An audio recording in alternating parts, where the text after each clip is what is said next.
Forgot how long that intro was. Breeze Nation was good. It's your boy Pat the Decider back at it again. Appreciate y'all for tuning in and showing love live from the Combine Hotel.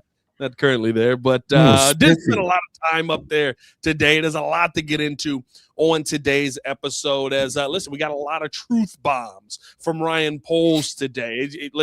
I love how honest this new Bears regime is, especially coming out of what we've seen for years up here at Hallis Hall, and of course hearing from GMs and different things like that. So we got to talk about the situation with Jaquan Brisker right now. Got to talk about also the situation with DJ Moore. Is he going to be sticking around? And Ryan Poles opened up about the comp picks as well. And I know it's a slippery slope of a conversation that you got to have, but I agree with him. It's a weird situation. Hey, if he's black, I get picks. We'll just talk about all that more on today's episode. Hit that like button, subscribe to the page, leave a 5-star review. Y'all know what to do. Boys, what's going on? Yeah. We do have the squad in the building. Mr. Himself, Jordan JC. What's going Producer on? Joel Holt in the building. How y'all feeling, boys? Everybody good? Everybody great? Everybody having a good time? Man, just getting out of this winter, man. You know? Yeah, I know, right? The new offseason is here. It's time to how do we build this team? And we're one step further from all of this the Olympics of who's doing what and what moves are the Bears going to do, and this is this and this until something actually happens. It's all speculation. So it's fun. It is all speculation. Yeah. Listen, I'll be honest with you. I don't even think it's speculation at this point. The Bears aren't in the market to do anything major. Is pretty much the message that we're getting out of Ryan Poles to this point. I think starting off, let's start off with the some big conversation around DJ Moore and Jaquan Brisker. I want to start off with Jaquan here because I think that this is one of when we came into the season, and I would say probably exactly the Chicago Bears as well, right? When they came into the season, I would assume that there was a list of things that they wanted to see Jaquan Brisker be able to do. Number one, play through the season. He did that masterfully. 19 games this year for Jaquan Brisker, if you include the playoff games. And so because of that, and I think you can include kind of a pairing here, Tremaine Edmonds in this conversation as well. They both pretty much until the injury were doing exactly what you had hoped they were going to do this year. They were playing well. They were getting the job done. And so that would speak to, hey, these are guys that you want to keep on the team, especially when one of them is a guy that you went out and you drafted as high as you did Jaquan Brisker. And so I asked Ryan Poles about some of the tough decisions that he's going to have to make. And, of course, Jaquan Brisker being the biggest one because he did what you wanted to. But now he's played himself essentially out of your price range, probably putting himself into that $14 to $18 million range. Here's what he said. He said, yeah, it's really tough. I know I've talked about those tough decisions in the past. I think what changes is when you win, bonds and relationships get deeper. And knowing that right now we sit over the cap, but we got to make some decisions. If that's cuts, if that's trades, there's a real relationship. So people that gave it up for the Chicago Bears to advance our organization may not be able to stay in. And that sucks, to be honest with you, but it's what makes this league beautiful. That's why we're all here. It constantly gets shuffled up and moved around, and it's a challenge of putting together the best puzzle you can with the different pieces. So really difficult, but that's what we signed up for. You got to make those tough decisions, and they are business decisions. You try to take your emotions out of it and do what's best for the organization. Boys, hearing that sounds to me like Jaquan Brisker, and probably he reiterated this later when we had kind of a beat reporter scrum, and he reiterated this around Tremaine Edmonds as well about essentially, look, you love these guys. They gave everything they had for you. They helped you get into a winning situation. But realistically speaking, you got to take the emotion out of it and make the best business decision. I think we all know the best business decision is letting Jaquan walk and probably cutting Tremaine Edmonds. Boys, have those two played their last snap in a Chicago Bears jersey? Go ahead, Joe. It sounds like it because you have to invest. They have to invest in the D-line because we need that to take off. I think the issue is that if Jaquan didn't have the history with the concussions and everything else in the past, it would probably be a no-brainer to just re-sign him. But I think you have question marks, and then because of how he did play, it's like you don't want to necessarily pay the guy in the sense of, it's the contract year and we got the contract year out of him. Then something, it does suck. But I think that because he's right teetering in between, you got to have him versus he did good enough. It's like we have to invest elsewhere, And then Tremaine Edmonds, I mean, again, the money that we've got to put into the D-line makes all the difference in the world. I think they made it's a big snafu with the Dio situation. I mean, it's disappointing that the guy got hurt, so you can't tell if he really actually was going to live up to the contract that he was signed for. But seeing how it's played out, like we really need to get that D-line right. So that money for that has to go there. JC, your thoughts? Yeah, totally agree. I love the transparency, like you said, of the GM and the coach today. But most importantly, I love the fact that Ryan Poles is the type of GM, like he doesn't just look at his players as just numbers on a roster. You can tell throughout the years that he has a very close relationship with a lot of his players. That's very good from the personal side, the emotional side.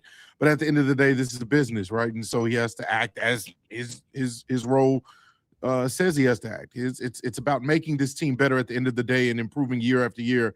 And so does that mean that we're going to be cutting some of your favorite Bears? Yeah, I think Jaquan Brisker, we talked about it, maybe the supposed contract when I think it was, was it the Athletic, the article that talked about maybe where Brisker's making $42 million over 4 years. Yeah, 4 years. I don't think that's in the range of what he's really going to get. That would be a friendly contract. That would be a team-friendly, city-friendly contract. Like you said, 14 to 18, you're paying yourself out of probably keeping him and then having to either restructure or let DJ go, like some of the people in the chat are saying, just to make the money that we need to start getting other positions, and like Joe said, most importantly, the defensive line. And if you're not going to be a big time player in free agency, then that means that we have to really hit a home run in the draft, which Ryan said is full of more so edge rushers than the interior. So that's, I think, the route that we go is we might see some of our favorite guys leave the team. Yeah. Hey, listen, I've said this for the second Ben Johnson showed up. Your favorite Chicago Bear won't be your favorite Chicago Bear anymore. Jaquan Brisker truly is one of my favorite Chicago Bears. Like, you want to go out there and kill for this team, essentially. That's kind of what we see out of Brisker, right? Like, hey, what do you need? I'll take his head. Like, Jaquan Brisker is everything that you want from a player, outside of the health concerns that you've seen with him in previous years. So I do think that, to me, I would say that it probably leans more that those two have played their last snap in a Bears uniform. Realistically speaking, I as much as I love Jaquan, I think letting Tremaine go, even though it helps you so much cap wise, is one where you got to get that position right. Safeties, I don't want to say it as low as that, right? Because I do think it's a more important position, but safety is essentially the running back of the defense. Like, I can find that guy in the draft. I can find that again. I can get that piece back, right? Like, is it harder to find a Jaquan Brisker? 100% it is, because Jaquan can do so much, right? Like, I was making a joke the other day, JC, about how J-Mac called him Dove Brisker, and it's like you use them all over, like you use soap all over your body, or you should. I hope y'all out here washing your legs. There's a lot of people not washing their legs out here, but the soap just runs down. No, that's weird. You got I was gonna say, but like replacing Jaquan is going to be more difficult, it's going to be more difficult than it is. But like, safety is replaceable. To me, it hurts you if you have a really good defensive line, but you don't have a big body over the middle that's good at knocking the football down or intercepting the football, because now I don't care. I'm gonna just run everything over the middle and attack there. So I think you have to find a way to replace Tremaine Edmonds in some capacity. Linebacker is interesting in the draft this year as well, so something where you can upgrade there. So hopefully the Bears have that answer, but it seems pretty clearly like I don't think we're mincing words with what Ryan Poles said today. It feels very much like he is gone, or those two are gone. Because what I did like about Brisker, which I was saying from the outset, we were just missing our Mike Brown, our John Lynch, our guy like that. He was displaying that to me up until that concussion, where he's been good, but he was like on a trajectory before that where it was like, man, he might be one of the top safeties in the game or for the Bears in general. So to me, he's good. He's a good player. But now that, to your point, how do we offset? Because the fact that he could blitz and Allen was using his safety or cornerback coming off the blitz, if we're able to interchange that a little bit, but the key is that if you got pressure from defensive ends and that D-line actually making something happen, you don't need the safety to cheat up as much, and now you got guys kind of free ranging. Yeah. And I mean, it's because the issue is you needed that safety to come in because the D-line couldn't actually bring any more pressure than you needed to coming off the edge or what have you. So I hate to see him go only because I hate that it's more like he's a slightly less aggressive killer than he was before the concussion that had him out for a long time. 2 years ago? Was it? Yeah, 2 years ago. Mm-hmm. So listen, I would agree. I think, you kind of apply, and there's a lot of people that want to apply that same logic to DJ Moore. DJ Moore is the big name. He's the hot name this offseason. What's going to happen to DJ Moore? Is he going to be around? Is he a part of the future of this team? You can't just move off of him. I thought that, and I think people are trying to apply kind of the same terms that they have used about Jaquan for DJ, but you're in such a different scenario, right? Because you paid DJ already. You move DJ, there's dead money attached to it. Now, if this becomes a Khalil Mack situation where everybody's taking the money and it's like, hey, don't worry about it, no qualms, we'll move on from here. That's a different conversation to have. But Ryan Poles, when he was talking about DJ Moore, he says, we want him here. We think highly of him, but this is the time now where we have to look at all scenarios that will allow us to put the best team out there. He's a guy we want here, but we have to look at all scenarios. And I'll be honest with you. Mm-hmm. Boys, y'all remember when we were doing, Hard Knocks with Flus and stuff like that, and we had an opportunity to move Velus Jones, or when it came time to cut, what was old boy that never wore shoes? Adrian Amos. Was it Adrian Amos that ended up getting cut? Yeah, that never wore shoes. Out the room. Yeah, he didn't. I think he didn't wear shoes, and he would like ride a bike into work every day. Like he was wearing. He had all the Zen stuff. Wasn't that the running back that you loved? Wasn't that the running back that got hurt? No, that wasn't Ian Wheeler. It was a DB. It was a DB. Reddy Stewart. Right? Reddy Stewart. Shout out to Pterodactyl Pops. Reddy Stewart. Yes, right? It was Reddy Stewart. You're absolutely right. Remember, right? Yeah. Ryan Poles walking out. He's hiding. Like it was clear that yes, there was emotion involved, and I'm not saying that there's not emotion involved, but it was pretty clear that like I love this guy so much it is killing me to move on from him. But that may have been the beginning of that. And I still effed it up with Velus. And Velus, in a sense, right, you could have traded him. You didn't. You hold on to him. You end up cutting him halfway through the season anyway.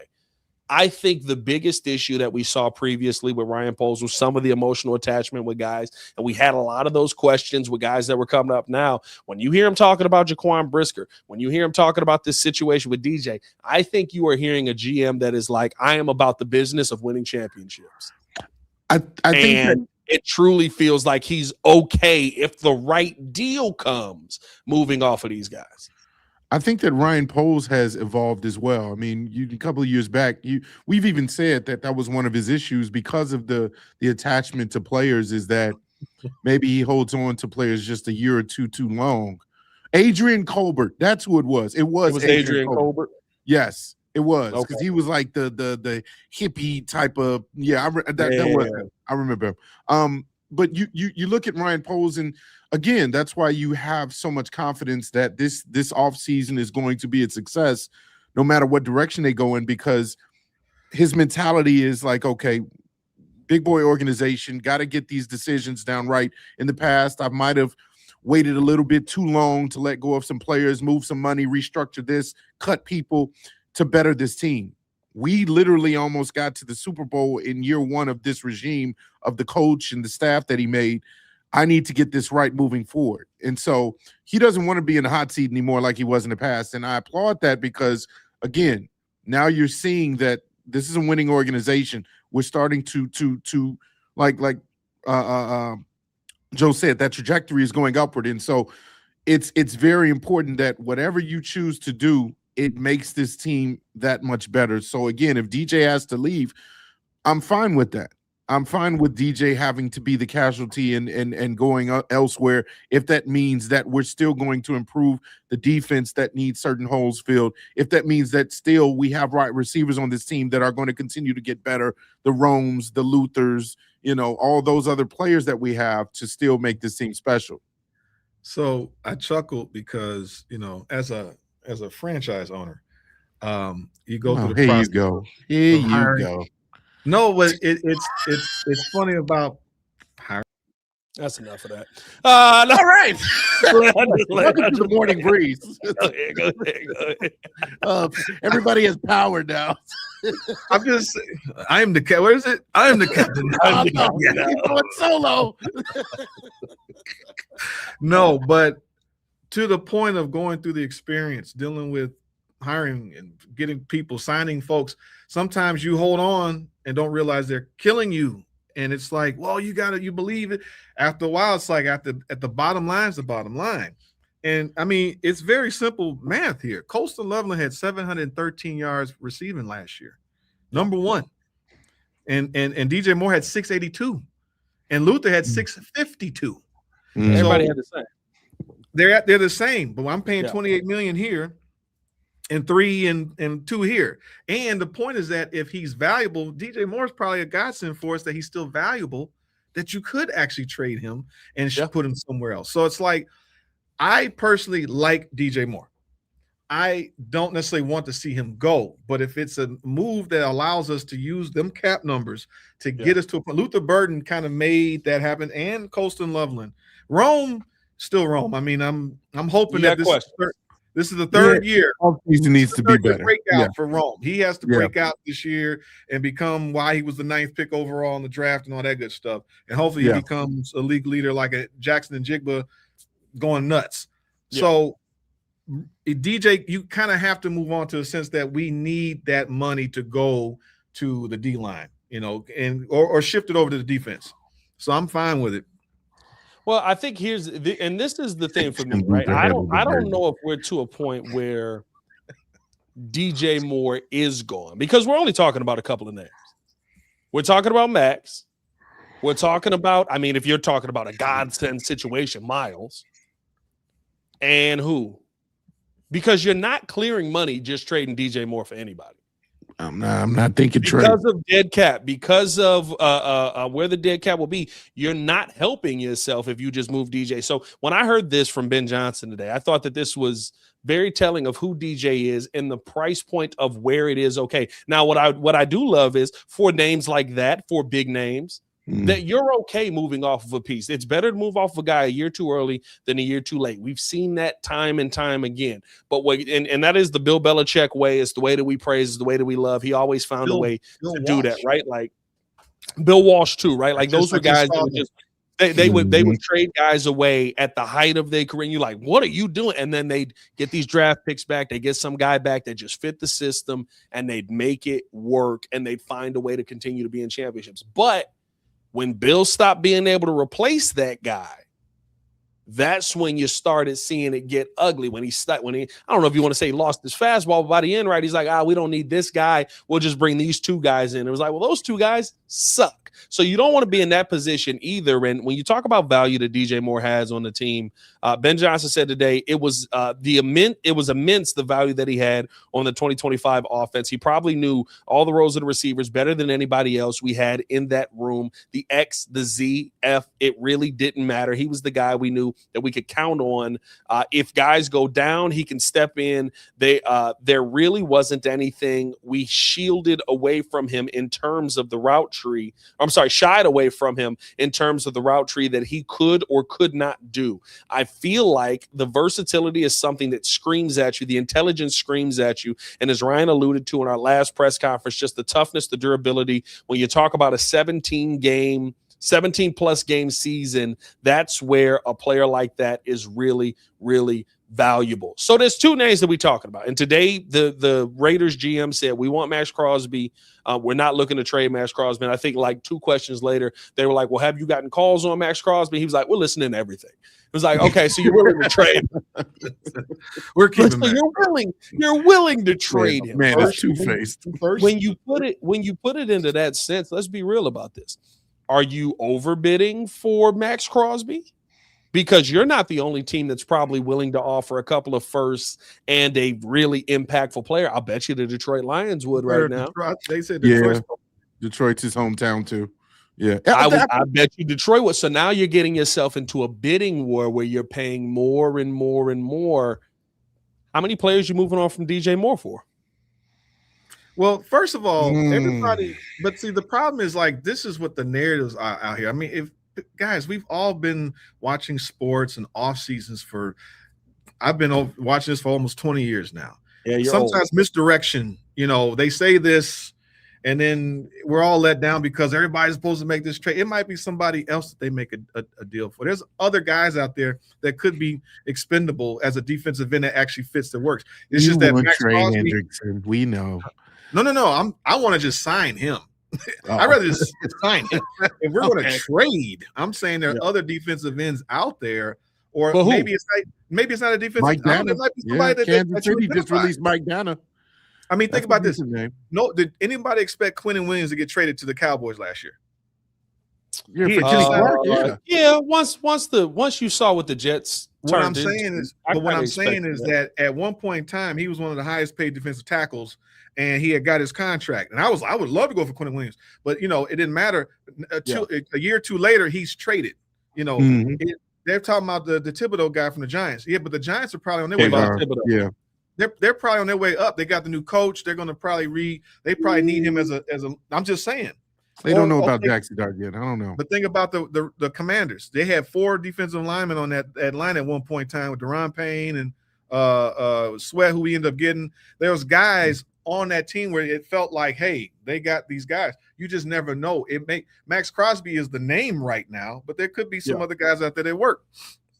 I mean, listen, if you're talking about a Kayvon Thibodeau, if you're talking about Justin Simmons was the name that came up early in the draft, all these teams have said, we ain't moving on from this. We're not moving on from this guy, right? Like, if you're talking about moving on from him for one of those names, I'm here for it. Y'all know I said, like, I'd send DJ and Jalen to go get Myles Garrett. Like, find a way to get it done.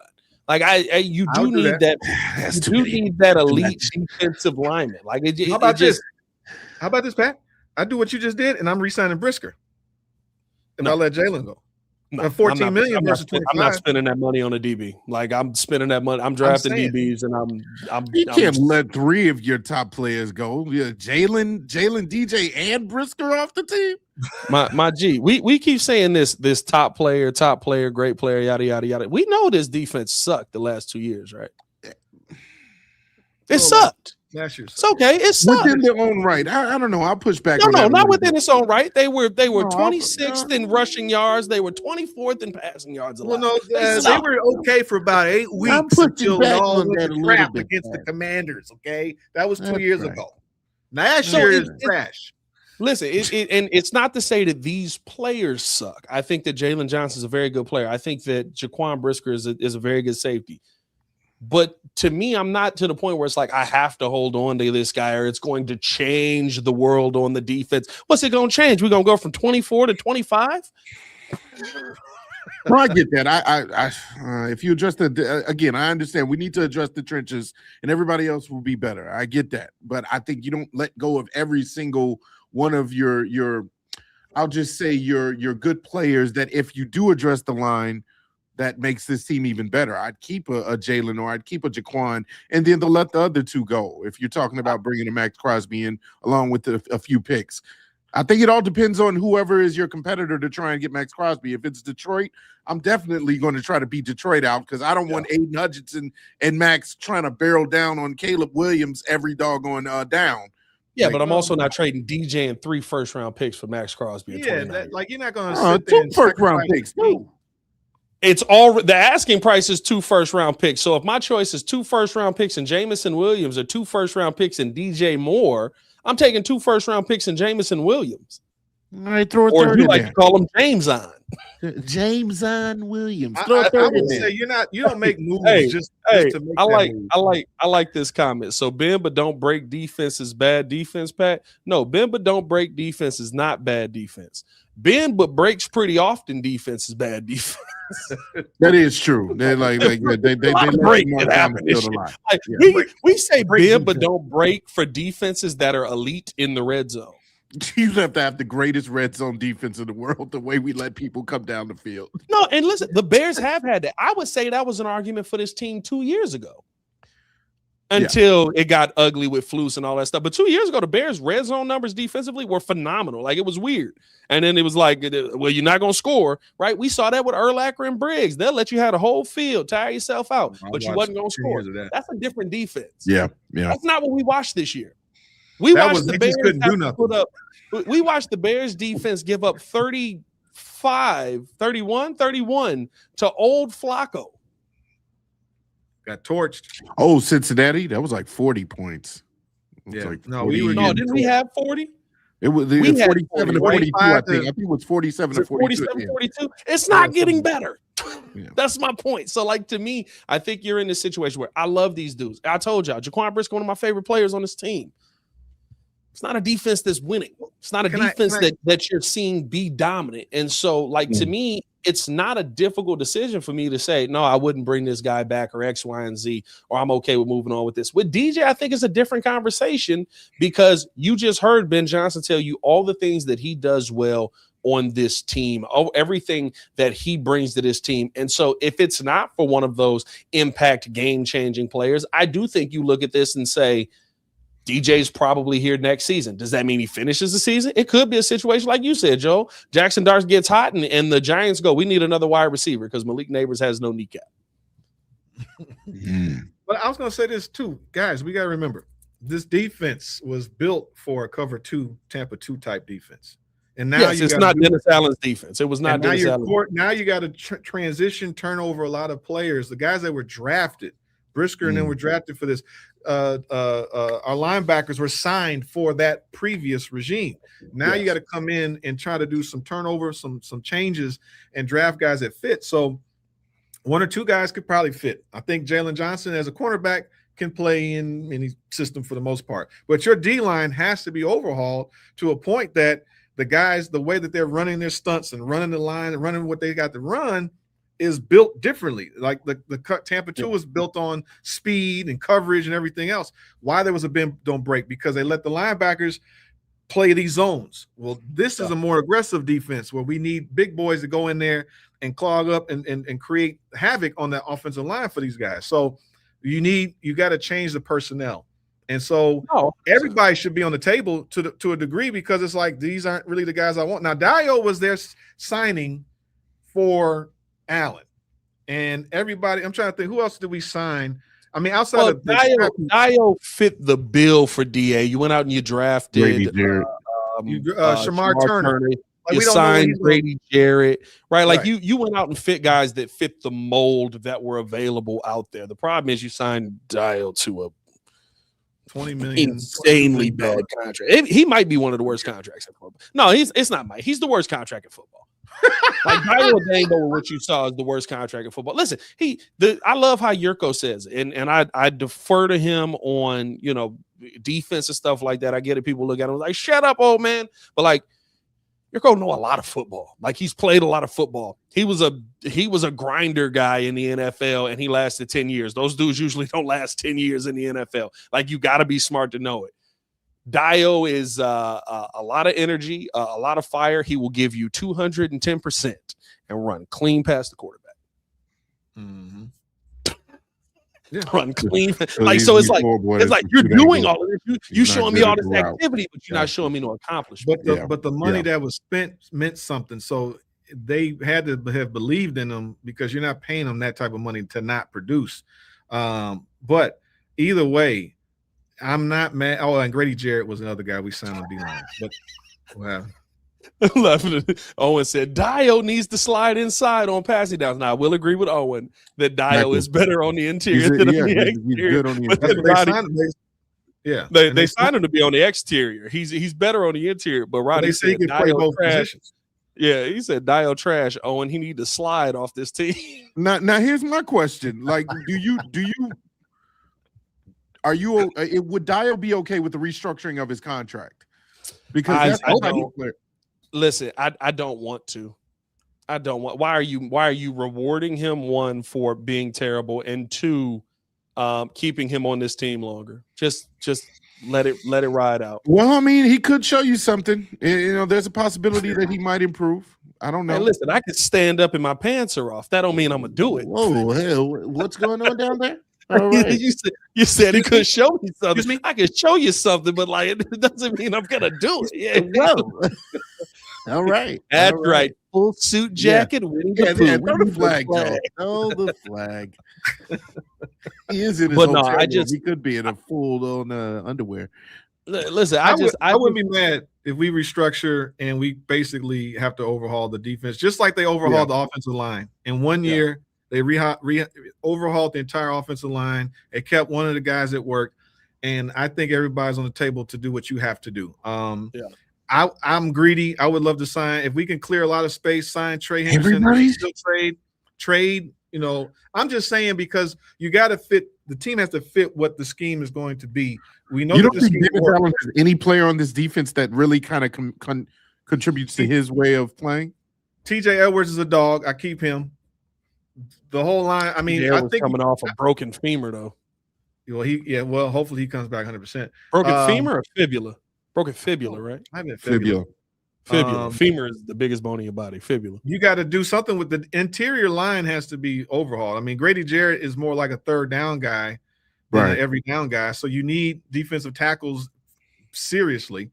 And we need. And I mean, if you keep Sweat, then cool. Or do you move Sweat to get you somebody else? You know, because he's on the table to me too.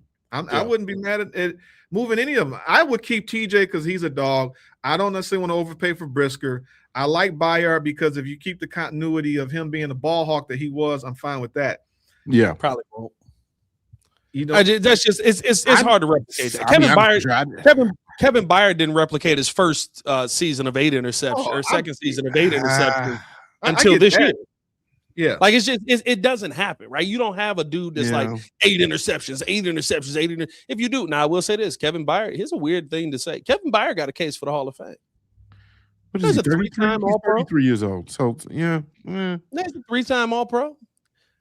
Like he's nice. Yeah, Kevin Byard got a case for the Hall of Fame. Jordan, your internet fighting for his life over there. The bird's cutting the wire in and out. Are you serious? It's weird because it looks like I'm talking normal and my internet is coming in clear. I don't see any sort of like. It's just a little lag. It's not terrible. What do you say? He said what the Bears need to do is do what they need to do. That is it. That is. Wait, what? Thanks, Chief. DeMarco, bang, bang, bang. DeMarco. Shout out, my man. I'm just saying that. I do look at the situation that the Bears are in right now. And listen, Ryan Poles spoke on the defensive line as well. It's not something that he shied away from today. He said, listen, where we're at cap-wise, we're probably not big players in the market that's out there right now. Doesn't mean you can't trade for guys. Doesn't mean you're not looking to address it. We know that they're looking to address it via the draft. I think Thursday, maybe tomorrow or Thursday, we're going to see those fat guys run on the other side. Find the best one realistically, right? Like you're looking for that guy that can create consistent, and I would say this, especially in DA's defense, create that consistent pressure. That's the bottom line for you. And if you do that by trading DJ, I'm willing to have that conversation. But when it comes down to it, I didn't take the words that they said about DJ today as he's gone no matter what. I took that as he's gone for the right conversation. Mm-hmm. I think that's for every player. I think every player is on the line and they're not holding to any sort of attachment like in the past. Again, I think it's a matter of we love you, but if we have to move on from you, we're going to do what's best for business. And so, again, that's the best route to take. And I trust that they'll do it. The biggest takeaway for me is that I trust, again, this staff. We've been saying that for the last year. Like, I trust the brainchild of the brain trust of Poles and Ben Johnson, and even now, who's the replacement for Jeff King. Ian? Yeah, Jeff King. Jeff King. You went in house and promoted a guy that has been doing it for a while, and so all of those things, eyeing out these new prospects, bringing in these new guys through the draft who I think will impact. I think all of this matters, and that's where I have the most faith, is that this staff is going to get it right this offseason. And bottom line on all of this, boys, you're trading them at the highest value. Yes. You're trading DJ off of a phenomenal season. You're trading, like, I get it. Like, we look at it and we're like, oh, it's only 600 yards. It's not crazy. But NFL GMs are looking at DJ and saying, this is a dude that can do everything on the field offensively. Yeah. And you throw him out there running back at times. Like, you literally are looking at him and going, he can be everywhere on the field. I do think one of the big values for me with DJ is Rome goes out, he can play Rome's position. Luther goes out, he can play Luther's position. Heck, you probably could put him at tight end if you really needed to. Like, he's that kind of player where he can do everything. So, like, to me, I think that you're in this spot where you're trading DJ at highest value. You could possibly trade Montez if you wanted to and clear some cap space at highest value. You could be like, everything that you're doing right now is, while these guys are coming off one of their best seasons, there is no better time to move on from pieces if you're going to do that. Yes, or you're making sure that you're selling DJ Moore. He does everything great. This guy's amazing. Great locker room guy. #1 player of the year. At $28 million a year, he knows everything. Come get him. and that face. Come get him. Hold on. Sell that again, Joe. Sell that Come again. Get him. No, Joe is just like the you-all's merch commercial. We got hats. We got DJ. We got everything. He knows all the plays. He can play every position. He did everything with 600 yards. Come get him for $28 million. Come get him. We got all kinds of stuff. Hey, man, appreciate y'all for tuning in. Show love. Hit that like button. Subscribe to the page. Leave a 5-star review. Y'all know what to do.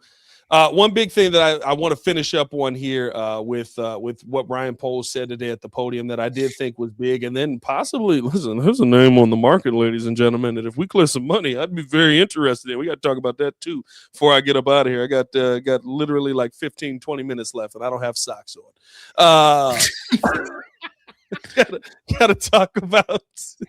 I do have pants. If you were wondering, no. That's right. Check out that. Get out here. There you go. I got pants, but I do not have socks. That's right, buddy. We got merch. but no, I thought Ryan Poles, and I love that we have this platform where all people of color, all black folks, people of color be so, you got to say that on the real podcast, or not the real, what's the right way to say, on the professional shows, and the people of color, brothers. I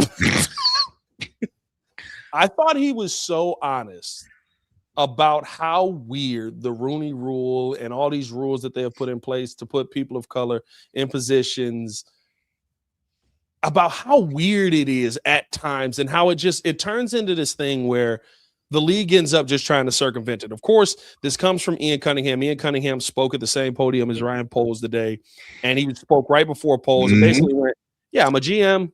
They should get the picks. They should get the 2 third-round picks.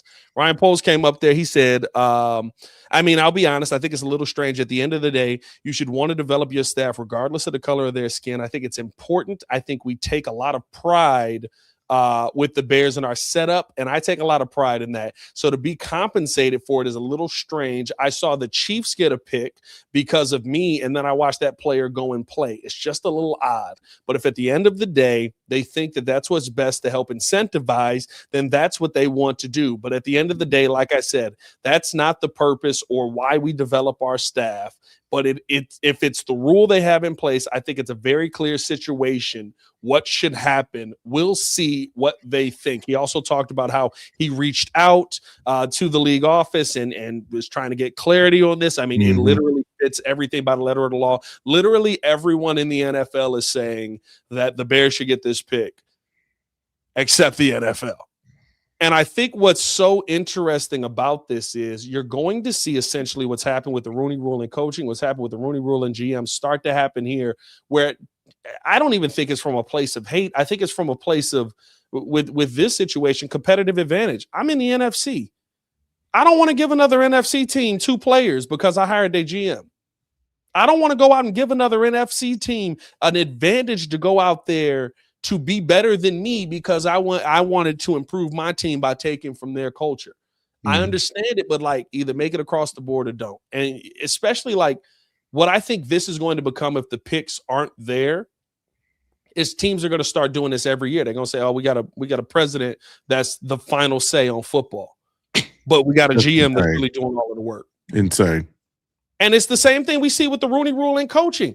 The Patriots, to me, is the best example of this. And I know Boston could be a little dicey with racial things. But realistically speaking, the Patriots knew they wanted Mike Vrabel. We knew they wanted Mike Vrabel. Mike Vrabel knew they wanted Mike Vrabel. Everybody in the world knew they wanted Mike Vrabel. And yet they still had to go interview Brother Jackson from Tuscaloosa, Statesville in Alabama because we got to do the Rooney Rule. Well, now you're just skipping the rule. Now you're just saying we got to figure out how to get around this so that we can get our guy. Like, to me, I think this creates another one of those dangerous situations where it's just going to become this rule that just ends up getting in the way.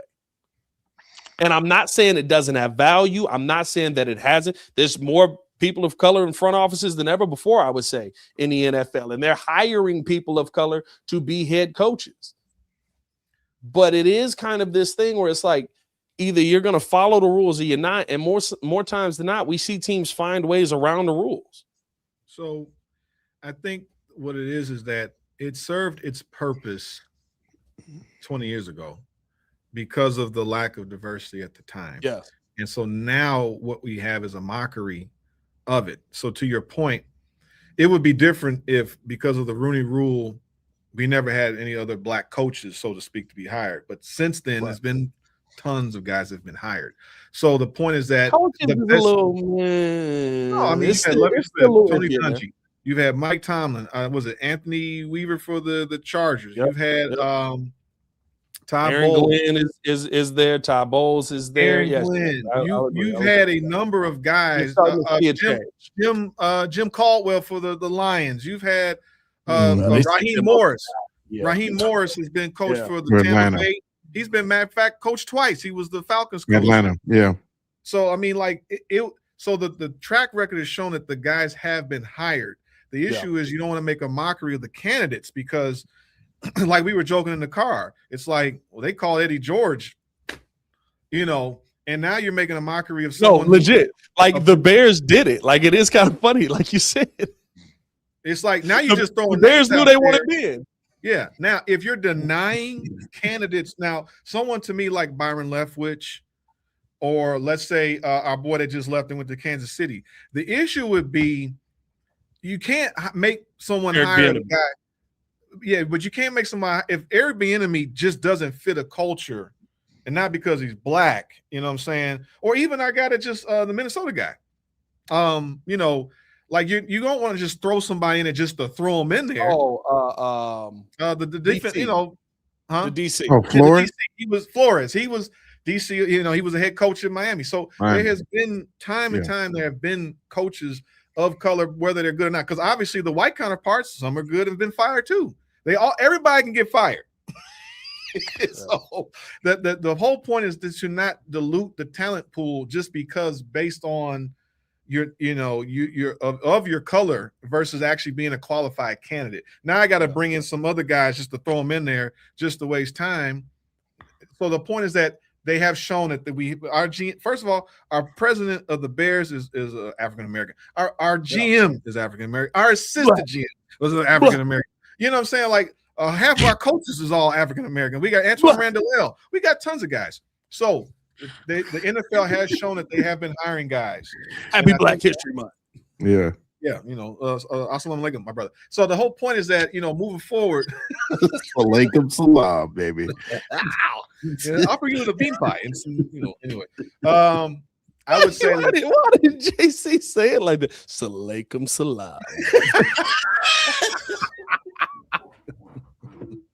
But I would just say that I think you could technically move on from it because it would become an issue if they were not hiring everyone and giving everybody an opportunity as long as they're the best candidate. Here's my whole issue with this, and I hope that they do not back down. I hope that they continue to fight this till there's again more clarity and that there is a change in thinking from the NFL, because when you have them going back to back, and meaning Ian and Ryan saying, hey, I mean, this is exactly what we thought the rule was implemented for. And Ian is sitting there saying, these are the guys that made me and put me in a position where I was able to become a GM. And Ryan talks about them both having conversations even before they even got to the Bears about helping each other get to this point and being GMs. You would think that's a factor. And then too, like Ian already said, come the first day of the NFL year, he's making a football decision and letting Kirk Cousins go. like he's making football decisions. And what is his name? Matt Ryan ain't doing nothing. He's just sitting back collecting checks. So for me, I think there definitely does need to be a change in thinking, and hopefully that the NFL will come to its senses, because I feel like this is a little bit of highway robbery, and it doesn't really look good for the Rooney Rule, to the point where maybe they just need to kind of get rid of it, in my opinion, if we're going to just go down this road like this. It's just outdated.